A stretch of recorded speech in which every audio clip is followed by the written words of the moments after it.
Yes, so hello everyone, Hitesh here. Today we're gonna talk about the movie called John Wick 3. ये movie मेरी franchise John Wick का third chapter है and I hope कि आपने इसका first and second part जरूर देखा होगा और अगर नहीं भी देखा होगा तो उस वीडियो का लिंक आपको इस वीडियो के डिस्क्रिप्शन में जरूर मिल जाएगा, तो आप वहां से भी जाकर उन दोनों ही पार्ट्स को चेकआउट कर सकते हैं। So now without wasting time चलिए आते हैं इस कहानी की मेन स्टोरी लाइन की तरफ। इसके लास्ट पार्ट में हमने देखा कि अंडरवर्ल्ड के माफिया के लोगों के भी कुछ रूल्स होते हैं, जैसे कि होटल कॉन्टिनेंटल एक ऐसी जगह है जहां पर जितने भी असैसिन्स हों या फिर मर्डरर्स हों वो एक दूसरे को नहीं मार सकते, लेकिन इस होटल के बाहर अगर कोई भी किसी को मिले तो वो उन्हें मार सकते हैं। लेकिन अगर इस होटल के अंदर मौजूद हैं तो हाथ उठाना गैर कानूनी है, क्योंकि ये यहाँ के कुछ रूल्स हैं। और अब जैसा कि हमने इसके लास्ट पार्ट में देखा कि वहां पर जॉन ने सेंटिनो के सर पर गोली मारकर उसकी हत्या कर दी, तो अब इन असासिन्स को संभालने वाली मेन एडमिनिस्ट्रेशन जिसे कि हाई टेबल कहा जाता है, ये सभी जॉन विक को एक्स कम्युनिकाडो घोषित कर देती है। एक्स कम्युनिकाडो का मतलब भी मैंने आपको लास्ट पार्ट में बताया था कि वह शख्स जिसके बारे में अंडरवर्ल्ड और माफिया में ये बात फैल चुकी होती है कि उसने कॉन्टिनेंटल होटल के रूल्स तोड़े, और अब इस वक्त तो जॉन विक को मारने के लिए $14 मिलियन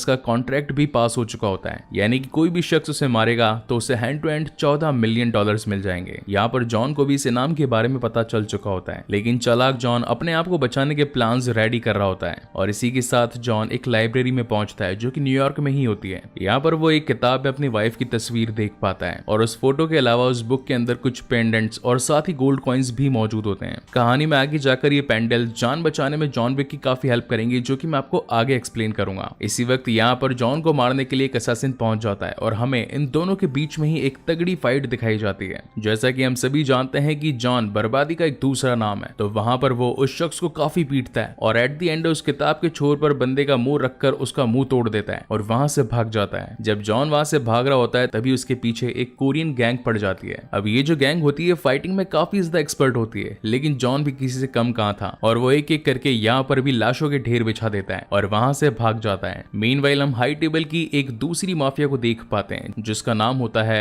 एजुकेटर। वो सबसे पहले तो आकर कॉन्टिनेंटल के मालिक यानी कि विंस्टन से मिलती है और उसके बाद जाकर बाउरी किंग से भी मिलती है, और एजुकेटर इन दोनों को ही वार्न करती है कि तुम दोनों अपने आप को सरेंडर कर दो, क्योंकि तुम दोनों ने ही जॉन विक की हेल्प करी थी। बेसिकली एजुकेटर तक ये बात पहुंच चुकी थी कि जॉन के पिछले 2 टास्क में इन दोनों ने ही कहीं ना कहीं उसकी मदद करी थी, and that is the only reason educator ने इन दोनों को ही धमकी दे दी थी। और जाने से पहले ये भी कहा था कि इस पूरे सिनेरियो की कोसिक्वेंसेस आप समझ ही सकते होंगे, यानी कि इन दोनों को ही बहुत बुरे नतीजों का सामना करना पड़ सकता है। यहाँ पर जॉन अपने पीछे पड़े गुंडों से लड़ते लड़ते और अपने आप को बचाते हुए एक ऑडिटोरियम में पहुंचता है जहाँ पर वो एक डायरेक्टर से मिलता है, और ये वही जगह थी जहाँ पर जॉन ने अपनी फाइटिंग ट्रेनिंग ली थी। इनडायरेक्टली कहा जाए तो ये डायरेक्टर यहाँ पर लड़कों को लड़ने का काफी अच्छा प्रशिक्षण और साथ ही लड़कियों को बेहतरीन डांस की कला सिखाती थी। लेकिन जब जॉन उस डायरेक्टर से मदद मांगता है तो वो उसे इनकार कर देती है, लेकिन उसी वक्त जॉन अपना वो मेडल उसे दिखाता है। और असैसिन्स की दुनिया में इस मेडल का मतलब है कि आप किसी को भी इनकार नहीं कर सकते, यानी कि जिसके पास में भी ये मेडल होगा उसकी मदद हर हाल में करनी होगी। और फाइनली डायरेक्टर उसकी मदद करने के लिए मान जाती है और वो उसे वहां से सेफली बचाकर कासाब्लांका पहुंचा देती है। यहाँ पर जॉन अपनी पुरानी दोस्त और साथ ही ट्रेनर सोफी से मिलता है। सोफी भी एक असैसिन है और साथ ही अंडरवर्ल्ड का ही एक हिस्सा है। वो जानती थी कि जॉन यहाँ पर उसकी मदद लेने के लिए आए, लेकिन सोफी उसे मना कर देती है कि मैं इस वक्त तुम्हारी मदद नहीं कर सकती। बातों ही बातों में हमें ये भी पता चलता है कि काफी टाइम पहले जॉन ने सोफिया की भी किन्हीं कामों में मदद करी थी, और उस वक्त सोफिया ने भी जॉन को एक पेंडल दिया होता है, जिसका मतलब साफ था कि अगर वो किसी मुसीबत में भी थी तो जॉन को उसकी हेल्प करनी ही थी। और आज उसके रिटर्न का दिन आ चुका था। इस वर्ल्ड में इन मेडल्स या फिर कहें तो पेंडल्स का महत्व काफी ज्यादा होता है, हर किसी को इनकी बात माननी ही पड़ती है। और फाइनली सोफिया उसकी मदद करने के लिए तैयार हो जाती है। जॉन सोफिया को बताता है कि उसे हर कीमत पर एल्डर से मिलना है, क्योंकि एल्डर वो शख्स है जो कि हाई टेबल का सबसे सीनियर माफिया है, यहाँ तक कि मैनेजमेंट में एल्डर ही सब कुछ चलाता है। अब जॉन यहाँ पर उससे मिलना इसलिए चाहता था ताकि वो उससे बात करके अपने आप के ऊपर जो हाई टेबल्स ने डेथ वारंट जारी कर दिए हैं उसे अपने आप के ऊपर से हटवा सके। और अब क्योंकि सोफिया ने उसकी मदद के लिए हाँ बोल दी होती है तो वो जॉन को लेकर एक छोटे कॉन्ट्रैक्ट किलर के पास जाती है, क्योंकि इस लोकल आदमी को एल्डर का एड्रेस पता होता है, जहाँ पर वो जॉन और सोफिया को बताता है कि तुम्हें डेजर्ट के बीच में जाकर एल्डर मिलेगा, तुम बस वहां पर चलते जाना काफी दूर तक बिना रुके और एल्डर तुम्हें खुद ही ढूंढ लेगा। तभी वो शख्स कहता है कि मैंने तुम्हें एल्डर का पता बताया, लेकिन उसके बदले में मुझे भी कुछ चाहिए। तो सोफिया पूछती है कि तुम क्या चाहते हो, तो वो शख्स कहता है कि तुम्हारे डॉग्स वो मुझे काफी ज्यादा पसंद है। अब यहाँ पर सोफिया की डॉग्स काफी ज्यादा ट्रेंड और होशियार थे, इसलिए उसने सोफिया की डॉग्स की डिमांड करी, लेकिन सोफिया अपने डॉग्स से काफी ज्यादा अटैच्ड होती है, इसलिए वो उसकी बात नहीं नहीं मानती और तभी वो शख्स गुस्से में आकर उसके एक डॉग को जान से मार देता है। इस पर सोफिया को काफी ज्यादा गुस्सा आता है और वो भी उसकी टांग में गोली मार देती है और वहां पर मौजूद लोगों पर गोलीबारी स्टार्ट कर देती है, जहां पर हम अगेन जॉन की फाइटिंग स्किल्स को देख पाते हैं और वो भी अब सोफिया का साथ दे रहा होता है। और अब देखते ही देखते वहां पर काफी सारे गार्ड्स आ जाते हैं जिनका मुकाबला सोफिया, जॉन और साथ ही उसके बाकी के डॉग्स मिलकर करते हैं और एक लंबी चलने वाली धांसू फाइट के बाद में ये तीनों ही वहां से बचकर फरार हो जाते हैं। यहाँ से सीन शिफ्ट होता है एजुकेटर पर, जो कि आकर डायरेक्टर से मिलती है और उसे ये भी बताती है कि उसे पता चल चुका है कि तुम्ही ने जॉन को यहाँ से भगाने में उसकी हेल्प करी है और वो उसे अब फिजिकल टॉर्चर करना स्टार्ट कर देती है और सजा के तौर पर उसी के हाथों में अपनी बड़ी सी समुराई स्वॉर्ड घुसा देती है। दूसरी तरफ जॉन, सोफिया और साथ ही उसके डॉग्स डेजर्ट की ओर चले जाते हैं। अब जैसा कि सोफिया का जॉन के साथ में कॉन्ट्रैक्ट था कि वो उसकी मदद करेगी एल्डर तक पहुंचने में, अब यहाँ तक उसने उसे पहुंचा दिया था, तो सोफिया उससे कहती है कि मैंने तुम्हें यहाँ तक ला दिया है, मेरा यहाँ पर कॉन्ट्रैक्ट खत्म होता है, इसके बाद में तुम्हारी जर्नी तुम खुद संभालो, आगे जाकर सारे प्रोग्राम में मैं तुम्हारा हाथ नहीं थामने वाली, इसलिए मैं अब यहाँ से जा रही हूँ और तुम तुम्हारा रास्ता नापो। जिसके बाद सोफिया अपने कुत्तों को लेकर वहां से चली जाती है और अब मीलों तक एल्डर की तलाश में चलने के बाद तेज गर्मी की वजह से वो वहीं पर गिर जाता है। उतनी ही देर में वहां पर एक छोटा सा काफिला पहुंचता है और एक शख्स अपने ऊंट पर बिठाकर जॉन को सीधा एल्डर की लोकेशन पर ले आता है और यहीं पर हम एल्डर को देख पाते हैं जो कि रेगिस्तान के बीच में एक शानदार सा टेंट लगाकर बैठा होता है। यहाँ पर जॉन उससे रिक्वेस्ट करता है कि मैं इस वक्त काफी बुरी मुसीबत में फंसा हुआ हूँ, लेकिन मैं मरना नहीं चाहता। मैंने पहले अपनी वाइफ को खोया, फिर अपने डॉग को खोया, वो भी सिर्फ लोगों के काम करने की वजह से, और आज उन्हीं की वजह से मैं एक्सकम्युनिकाडो घोषित कर दिया गया हूँ। ये सुनते ही एल्डर जॉन को दो ऑप्शन देता है। पहला ऑप्शन तो ये कि तुम्हें न्यूयॉर्क के होटल कॉन्टिनेंटल के मैनेजर यानी कि विंस्टन को जान से मारना होगा, और दूसरा ऑप्शन ये कि अगर तुम उसे मारने से इनकार करोगे तो हम तुम्हें यहीं पर जान से मार देंगे। अब अगर पॉइंट ए को डिस्कस करें तो यहाँ पर जॉन विंस्टन का काफी अच्छा दोस्त होता है, इसलिए वो उसे मारना नहीं चाहता था, लेकिन उसके पास इस वक्त और कोई चारा भी तो नहीं था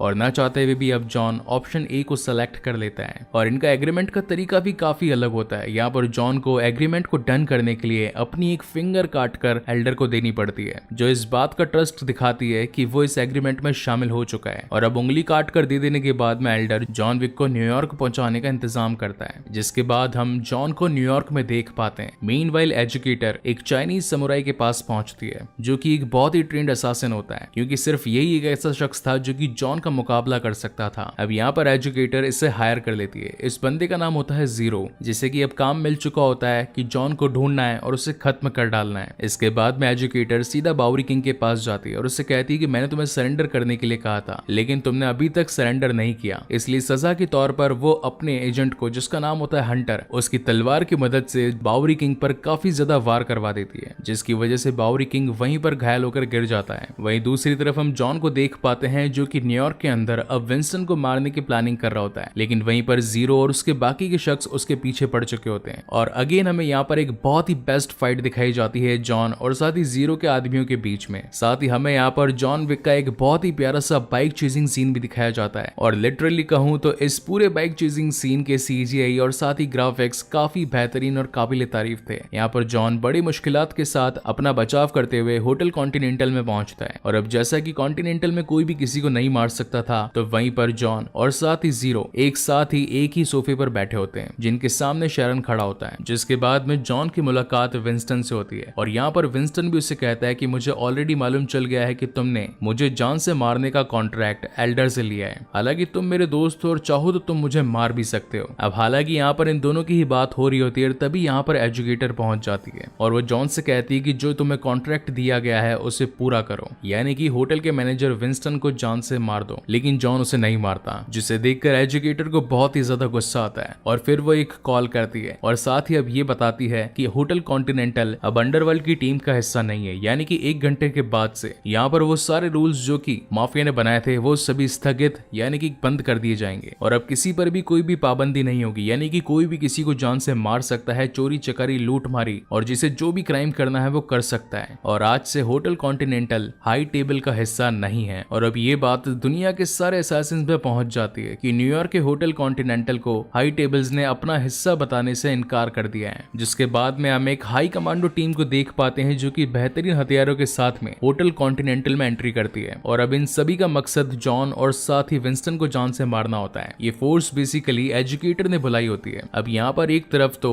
एजुकेटर की पूरी फोर्स, वहीं पर दूसरी तरफ जीरो की गैंग भी उस उसी होटल में पहुंच जाती है। अब देखा जाए तो यहाँ पर विंस्टन, जॉन, बीजे की पूरी फोर्स जो कि एजुकेटर की तरफ से आई थी और साथ ही जीरो प्लस उसकी गैंग, इन सभी के बीच में फाइट होना स्टार्ट हो जाती है, जहां पर जॉन अपने ही इक्विपमेंट्स और गन्स के साथ में सबसे पहले तो एजुकेटर की पूरी फोर्स को खत्म करता है और फिर बारी आती है जीरो और उसकी गैंग की। और जब जॉन जीरो गैंग के लोगों से लड़ रहा होता है तो ये वो जगह होती है जहां पर काफी सारे एंटीक सामान पड़े होते हैं और साथ ही आसपास काफी सारे ग्लासेस होते हैं, जिसकी वजह से कौन शख्स कहां पर है आइडेंटिफाई करना बहुत ही ज्यादा मुश्किल हो चुका था। और ये सीन भी इस मूवी का काफी बेहतरीन था, जहां पर जॉन अपनी चालाकी के साथ में फाइनली जीरो को ढूंढ लेता है और उसे जान से मार देता है। अब यहाँ पर इतने सारे लाशों के ढेर बिछ जाने के बाद में ये खबर तो अब एजुकेटर तक भी पहुंच जाती है कि उसके काफी सारे लोग जान से मारे गए। तो यहाँ पर वो एक छोटी सी पॉलिटिक्स खेलती है और सीधा कॉल लगाती है विंस्टन को और उससे कहती है कि अगर तुमने जॉन को मार दिया तो मैं तुम्हारे होटल कॉन्टिनेंटल को वापस से रिकवर कर दूंगी, यानी कि अंडरवर्ल्ड में जो पहचान उसकी पहले थी